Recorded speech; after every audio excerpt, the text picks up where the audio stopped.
Thank you for downloading this RealAgriculture podcast. Excite your crops with inputs from Excite Bio. Access nitrogen and phosphorus with Excite Bio's lineup of inoculants and ag biologicals. Since 2010, they've been helping farmers harness the power of the soil. Learn more at excitebio.ca. That's XITEBIO.ca.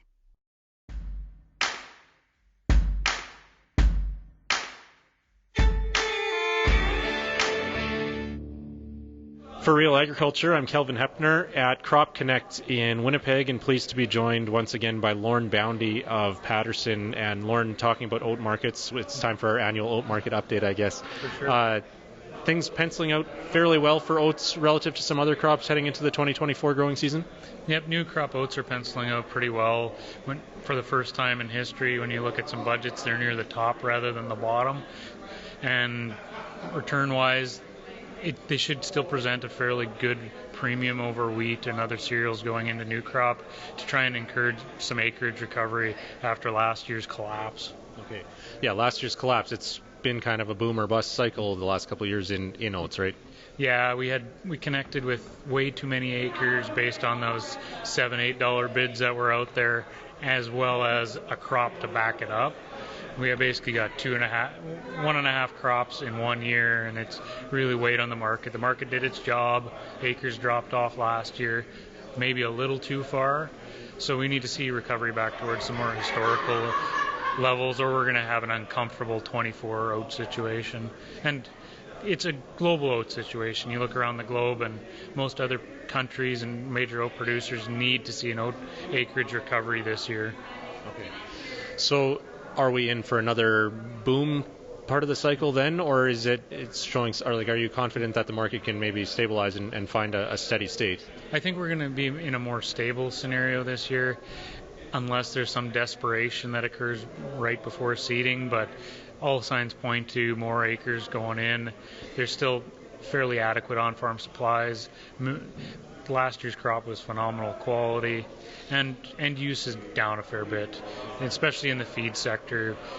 $7 oats, $8 oats was the worst thing that ever happened to the feed industry as far as demand destruction. Okay. And a lot of that demand hasn't come back. Will it come back, or have they adopted other ingredients at that point? If they've been able to use something else, they've chosen something else, and they're not going back to that oat, especially if you're in a pelletized ration. If you didn't need that oat in its raw form, use corn or wheat or anything else that's more reliable and cheaper. Yeah.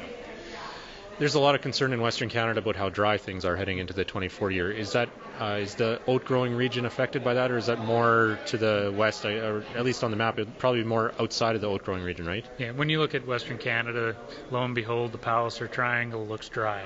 And there's a pocket up in the Peace as well, but when you generally look across the oat growing region, it looks okay. We get 1 or 2 spring rains and we'll be off to the races, I think. Okay. On the demand side, a few years ago there was a ton of interest in human food consumption, oat demand, and there was investment in new processing plants and facilities along those lines in that supply chain. Where is that demand at right now and coming to the market? Food demand's increasing basically about 1% year over year for human consumption. Feed demand's pretty stagnant. We've seen new milling capacity coming online in Western Canada and around the globe for more human consumption. Oat milk has been a boom for the industry as far as increased consumption. The growth there is phenomenal. So oats are an ingredient. It's a food ingredient. It's not a commodity anymore, even though it still kind of behaves like one in the marketplace. Really, you got to look at it as an ingredient, and you're growing something to meet a specification that'll ultimately end up on someone's dining room table. So are we still seeing more of a trend towards more of that, I don't know if IP is the right word, but more of that connected, that contract where with conditions attached to it and direct relationship with the grower? Yeah, I definitely see that we're having more contracted production around specific specifications. It might not be true IP, 100% contracted production, but at least the grain contracts are starting to dictate, hey, you got to meet these specs to fill this contract. And glyphosate-free would be one of those? Yeah, basically. There is still some market for oats that have been sprayed with glyphosate as a pre-harvest aid, but those are small and few in between. And if a guy's doing it, he's really limiting where he can market those oats to. Okay. You mentioned new capacity coming on stream. That includes a new facility here in Winnipeg. Is that Patterson-owned plant already up and running? Yeah, O Foods is up and running, and we're looking forward to what we can do in the oat market here in Manitoba and across Western Canada as we ramp up production at that plant. All right. Well, thanks for your time again, Lauren, and we'll stay tuned, follow what happens in the oat market as we get into planting time, and enjoy the rest of Crop Connect here. Thank you.